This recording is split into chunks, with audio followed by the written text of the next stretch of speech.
C'est une petite qui a tout d'une grande. Troisième commune la plus peuplée du pays de Gex avec 2000 habitants au mètre carré, Ferney-Voltaire n'occupe pourtant que la 25e place en termes de superficie. Les raisons de ce succès sont évidentes, proximité géographique avec Genève et peut-être aussi son réseau de transport en commun. Résultat, les nouveaux habitants affluent et les projets immobiliers poussent comme des champignons. Une bonne nouvelle pour certains, une urbanisation galopante pour d'autres. Alors comment gérer ce succès sans dénaturer l'identité de cette commune chère aux philosophes des Lumières? Nous avons posé la question aux candidats. L'arrivée de nouveaux arrivants à Ferney-Voltaire est une chance pour accompagner d'une manière cohérente le développement de la ville. Nous croyons fermement à la transition écologique et nous savons très bien que le développement durable ainsi que l'environnement sont essentiels si nous voulons garantir l'avenir de nos enfants. Nous souhaitons préserver les espaces verts, mais aussi améliorer l'offre et l'accès aux transports en commun. Nous souhaitons aussi faire en sorte que Ferney-Voltaire devienne une ville inclusive. Nous souhaitons garantir l'accès à un logement abordable et décent pour tous. Nous croyons fermement à la réinsertion des personnes en difficulté, telle que l'avait fait Voltaire à son époque.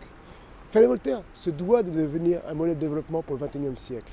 Ferney-Voltaire a tout pour plaire et c'est le programme que nous porterons au municipal. Il faut rappeler que cet afflux découle de la bonne santé de l'économie romande, amplifiée hélas par le plan local d'urbanisme de densification massive porté par la mandature Bellan de 2014. Une fois ce constat fait, il faut contenir et corriger ce phénomène, passer d'un urbanisme subi à un urbanisme choisi. Notre première priorité est la préservation du patrimoine historique et boisé. Cela passe aussi par la défense de la culture et de notre économie. Cela ne peut se faire qu'en pensant bien sûr aux mobilités avec l'arrivée du tram et le développement des mobilités douces. Enfin, c'est le renforcement des équipements et de la sécurité pour garder un cadre de vie agréable. Je pense à l'arrivée d'un hôpital ou d'une nouvelle infrastructure sportive et culturelle. Conserver l'identité de Ferney-Voltaire me paraît quelque chose de compliqué puisque Ferney-Voltaire a vu sa population croître de manière tout à fait démesurée. Par contre, ce qui me paraît important, c'est de pouvoir contrôler l'habitat. Pour ça, il y a deux mesures possibles. La première des mesures, c'est de faire en sorte que le plan local d'urbanisme soit modifié, que les zones à construire immédiates soient réduites et qu'on fasse des projets de zones d'aménagement concertées de manière à permettre le contrôle en fonction des besoins.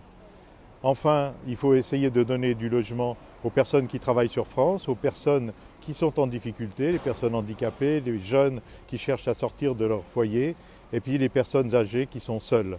À partir du moment où l'on crée des constructions de logements de manière massive, il appartient de développer en même temps des infrastructures, des équipements structurants. L'ensemble fait que l'on respecte l'identité, l'esprit de la ville.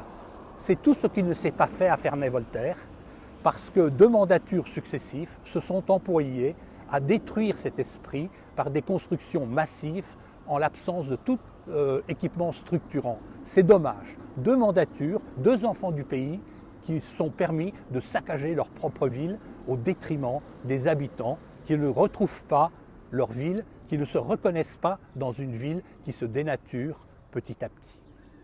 Demain, en 2030, les communes de Ferney-Voltaire, Ornay et Prèves-Saint-Moins formeront la conurbation la plus peuplée de l'Ain devant Bourg-en-Bresse. Nos effectifs scolaires explosent, les crèches sont saturées, l'offre médicale de soins est notoirement insuffisante. Face à cette situation, nous proposons une solution qui a fait ses preuves, la démocratie. En 2014, la Chambre régionale des comptes, incitée par un document officiel, nos trois communes à organiser un débat sur leur possible fusion afin de faire face à la croissance démographique. Suite à l'inaction des maires de notre territoire, nous avons rédigé un rapport disponible en ligne sur le sujet. Nous sommes convaincus qu'il s'agit d'une question trop importante pour être laissée aux seuls élus, trop attachés à leurs indemnités pour être objectifs.